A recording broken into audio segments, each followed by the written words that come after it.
নমস্কার, আপনাদের সঙ্গে আমি দীপান স্পিক্সে আপনাদের প্রত্যেককে আন্তরিক শুভেচ্ছা এবং অভিনন্দন জানাই। আবারও যোগী আদিত্যনাথ দুটো বৈপ্লবিক পদক্ষেপ গ্রহণ করেছেন এবং সেটা নিয়েই আজকে একটা সংক্ষিপ্ত ভ্লগ আপনাদের উপহার দেব। প্রথম ঘটনাটা বলি, উত্তরপ্রদেশের প্রতাপগড়, সেখানে একটি বৃহৎ মসজিদ অবস্থিত। সেই মসজিদের উল্টো দিকেই হিন্দু সম্প্রদায়ভুক্ত মানুষ বসবাস করে এবং মসজিদ থাকার ফলে সেখানে দিনে 5 বার যারা ইসলাম ধর্মাবলম্বী তারা নামাজ পড়ে এবং শুধু নামাজই পড়েন তা নয়, সেই নামাজ মসজিদের ওপরে চোং লাগিয়ে তারস্বরে একেবারে দূর থেকে দূরান্তে যাতে ইসলামের মূল বার্তা পৌঁছে যায় তার জন্য তারা কিন্তু সেই চোংটা লাগিয়ে রেখেছেন এবং নামাজ পাঠের সময় একেবারে লাউড স্পিকারে সেই নামাজ তারা পাঠ করে দিনে 5 বার। এবার উল্টো দিকে যারা অবস্থান করছেন সেই হিন্দু সম্প্রদায়ভুক্ত মানুষ মসজিদে গিয়ে মসজিদের ইমামকে অনুরোধ করেন যে নামাজের এই যে লাউড স্পিকার, এই লাউড স্পিকারের ভলিউমটা যাতে কমানো হয়। নামাজ পাঠ বন্ধ করার কথা বলা হয়, কিন্তু লাউড স্পিকারের ভলিউমটা যেন কমানো হয় যাতে অন্য সম্প্রদায়ভুক্ত মানুষ যারা ইসলামে বিশ্বাসী নয়, মূলত আমরা হিন্দুরা, আমরা ইসলামে বিশ্বাস করি না, আমাদের যাতে অসুবিধে না হয় তার জন্য ভলিউম কমানোর আবেদন জানানো হয়। মসজিদের ইমাম ভলিউম কমাতে রাজি হন এবং তারপর মসজিদের উল্টো দিকে একটি 50 ফুট উঁচু পোল লাগিয়ে সেই পোলের মাথায় 13টা চোং লাগায় হিন্দু ধর্মাবলম্বী মানুষ এবং সেই চোং থেকে একেবারে উচ্চ কণ্ঠে বজ্র নির্ঘোষে হনুমান চল্লিশা পাঠ করা হয়। সুতরাং এই ঘটনাটি উত্তরপ্রদেশের মুখ্যমন্ত্রী যোগী আদিত্যনাথের জ্ঞাতসারেই হয়েছে। তিনি এই ঘটনাটি ঘটানোর জন্য কোনো নির্দেশ দেননি, কিন্তু এই ঘটনা তার আনুকূল্যে ঘটেছে। আপনারা একবার ভাবুন, এই একই ঘটনা যদি হিন্দুত্ববাদী জাগ্রত জনগণ পশ্চিমবঙ্গে ঘটাতে চাইতো, তাহলে এই জেহাদি তোষণকারী মাননীয় মমতা ব্যানার্জির পুলিশ সঙ্গে সঙ্গে হিন্দু সম্প্রদায়ভুক্ত মানুষকে গ্রেফতার করতেন। উত্তরপ্রদেশ কার্যত একটি মিনি হিন্দু রাষ্ট্র। ওই ফিরহাদ হাকিম একবার বলেছিলেন যে খিদিরপুর বা মেটিয়াবুরুজ হচ্ছে মিনি পাকিস্তান। আমরা বলছি যে উত্তরপ্রদেশ যোগী আদিত্যনাথের শাসনে একটি মিনি হিন্দু রাষ্ট্রে পরিণত হয়েছে বহুদিন, যে দিন থেকে যোগী আদিত্যনাথ উত্তরপ্রদেশের মুখ্যমন্ত্রীতে আসীন হয়েছে। এবার আপনাদের একটা পরিষ্কার কথা বলতে চাই, এই যে নামাজ পাঠ হয়, ইসলাম ধর্মাবলম্বীরা সেখানে নামাজের মূল কথা উচ্চারণ করেন। মূল কথাটা কি? লা ইলাহা ইল্লাল্লাহ মুহাম্মাদুর রাসূলুল্লাহ, অর্থাৎ আল্লাহ ছাড়া কেউ নেই এবং আল্লাহর প্রচারক হচ্ছেন হযরত মুহাম্মদ। তাহলে ধর্ম নিরপেক্ষই যদি ভারত রাষ্ট্র হয়, তাহলে এই কথাটা লাউড স্পিকারে তারস্বরে বাজানোর অর্থ আমি অন্য ধর্মাবলম্বী অর্থাৎ যারা ইসলামে বিশ্বাসী নয় তাদের ধর্মীয় ভাবাবেগে আঘাত করছি।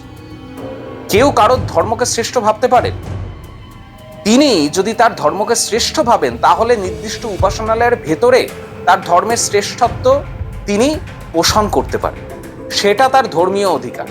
কিন্তু হিন্দু সংখ্যাগরিষ্ঠ ভারতে হিন্দুদের ভাবাবেগে আঘাত করে প্রতিনিয়ত বছরের পর বছর, দশকের পর দশক ধরে এই লাউড স্পিকারে নামাজ পাঠ হচ্ছে। এই লাউড স্পিকারটা নিয়েই হিন্দু ধর্মাবলম্বীদের আপত্তি। আমরা কিন্তু সমগ্র ভারতে এরকম লাউড স্পিকার লাগিয়ে হনুমান চল্লিশ কিংবা শিব স্তোত্র পাঠ কিংবা চণ্ডীর উপাখ্যান পাঠ করি না। আমরা মা কালীর আরাধনা কিন্তু লাউড স্পিকার লাগিয়ে করি না, কিংবা অষ্টমীতে যখন পুষ্পাঞ্জলি দেওয়া হয় তখনও কিন্তু নির্দিষ্ট এলাকা ভিত্তিকে এখন লাউড স্পিকার লাগানো হয়। প্রত্যেকটি মণ্ডপে কিন্তু লাউড স্পিকার লাগানো হয় না।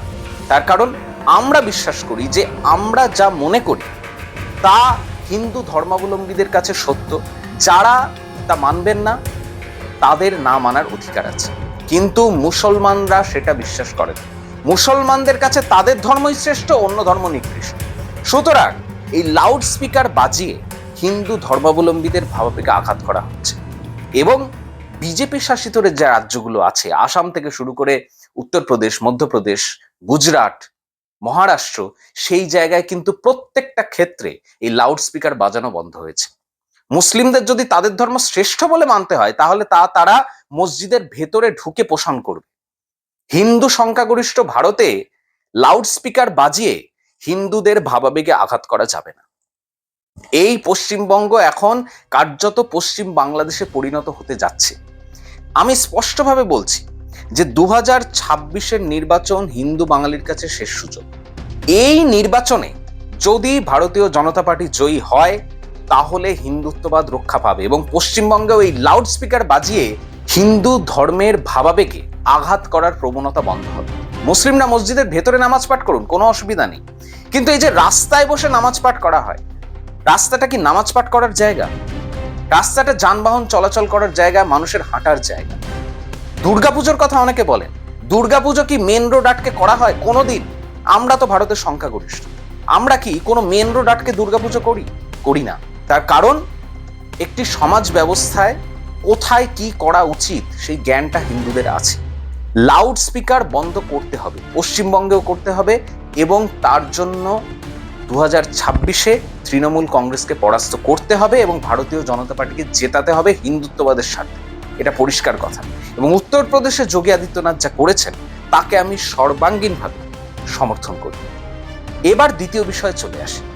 ক্যাবিনেটে যোগী আদিত্যনাথ সিদ্ধান্ত নিয়েছেন যে বাংলাদেশ থেকে ধর্মীয় নিপীড়নের কারণে যে সমস্ত হিন্দু বাঙালি ভারতবর্ষে আশ্রয় নিয়েছেন তাদের উত্তরপ্রদেশে জমি দেওয়া হবে। আপনারা প্রত্যেকেই জানেন যে সেই 1946 থেকে মুসলিমদের বিভৎস অত্যাচারে হিন্দু বাঙালি ভারতবর্ষে পালিয়ে আসতে বাধ্য হয়েছে দশকের পর দশক ধরে, এবং সেই ট্রেন্ড আজও চলেছে। যাদেরকে আমরা বাঙাল বলি তারা সেই 1946-47 ওপার বাংলা থেকে এপার বাংলায় সবকিছু ছেড়ে চলে এসেছিলেন। আর আজও মোহাম্মদ ইউনিসের আমলেও হিন্দুদের বাড়িঘর জ্বালিয়ে দেওয়া হচ্ছে, হিন্দু মা বোনেদের ধর্ষণ করা হচ্ছে, হিন্দু পুরুষদের নির্বিচারে পিটিয়ে জ্বালিয়ে হত্যা করা হচ্ছে। দীপু দাসের ঘটনা আমাদের চোখে আঙুল দিয়ে দেখিয়ে দিয়েছে যে যেখানে মুসলমানরা সংখ্যাগরিষ্ঠ সেই জায়গায় অমুসলিমদের কোনো স্থান নেই।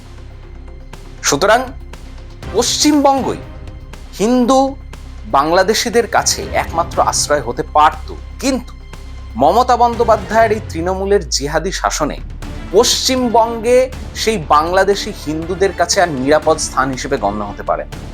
সুতরাং এই বিষয়টা বিবেচনা করে যে যতদিন না বিজেপি পশ্চিমবঙ্গে ক্ষমতায় আসছে ততদিন উত্তরপ্রদেশের সেই মিনি হিন্দু রাষ্ট্রে যেন বাংলাদেশ থেকে চলে আসা হিন্দু বাঙালি নিরাপদে আশ্রয় লাভ করতে পারে, তাদের নিজস্ব ধর্ম সংস্কৃতিকে বজায় রাখতে পারে।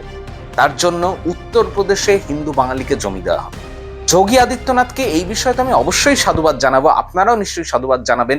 তার কারণ হিন্দু বাঙালিদের জন্য যোগী আদিত্যনাথ এর আগেও চিন্তাশীল পদক্ষেপ নিয়েছেন, এখনো নিলেন, এবং পশ্চিমবঙ্গের হিন্দু জনগণ ক্রমশ জাগ্রত হচ্ছে, এটাই শুভ লক্ষণ।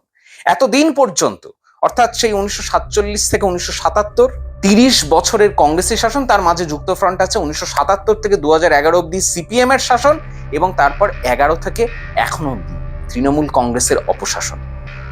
এতগুলো বছর হিন্দু বাঙালি ঘুমিয়েছিল এবং সেই কারণে এই সমস্ত সেকুমাকুরা করে খেতে পেরেছে, এবং হিন্দু বাঙালি আজ যে খাদের কিনারায় দাঁড়িয়ে আছে, এবং জিহাদি মুসলমানরা যে পশ্চিমবঙ্গকে কার্যত এখন পশ্চিম বাংলাদেশে পরিণত করতে চাইছে, তার জন্য এই কংগ্রেস, সিপিএম, তৃণমূল সবাই সমানভাবে দায়ী।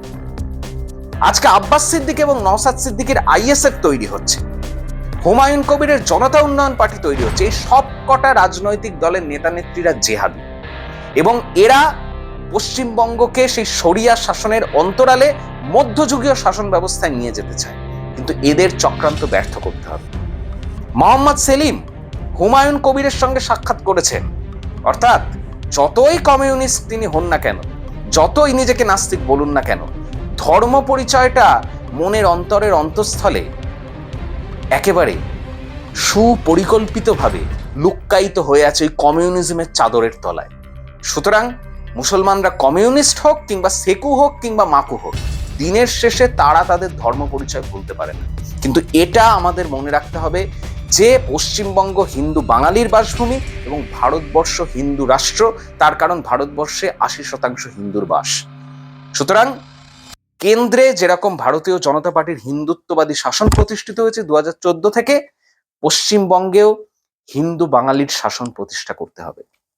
এবং সমগ্র ভারতের যতগুলো বিজেপি শাসিত রাজ্য আছে তার মধ্যে একদম সর্বশ্রেষ্ঠ রোল মডেল হিসেবে উঠে এসেছেন যোগী আদিত্যনাথ, যিনি আগামী দিনে ভারতের প্রধানমন্ত্রী হবেন, এটা ভারতের কোটি কোটি জাগ্রত হিন্দু জনতা বিশ্বাস করেন।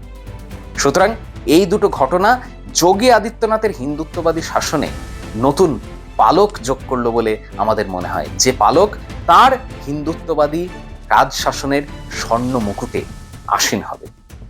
প্রত্যেকে ভালো থাকবেন এবং 2026-এ আবারও বলছি, হিন্দু বাঙালির শেষ সুযোগ, হিন্দুত্ববাদের স্বার্থে বিজেপিকে ভোট দেবেন।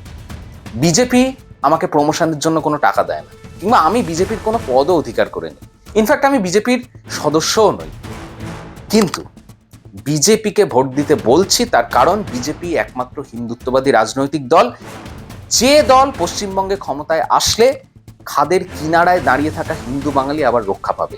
সেই শ্যামাপ্রসাদ মুখার্জি যে হিন্দু বাঙালির বাসভূমি হিসেবে পশ্চিমবঙ্গকে তৈরি করেছিলেন, যে হিন্দু বাঙালির বাসভূমি আজ জিহাদি মুসলমান কবলিত, সেই হিন্দু বাঙালির বাসভূমি আবার নিজের চরিত্র ফিরে পাবে যদি বিজেপিকে ক্ষমতায় আনা হয়।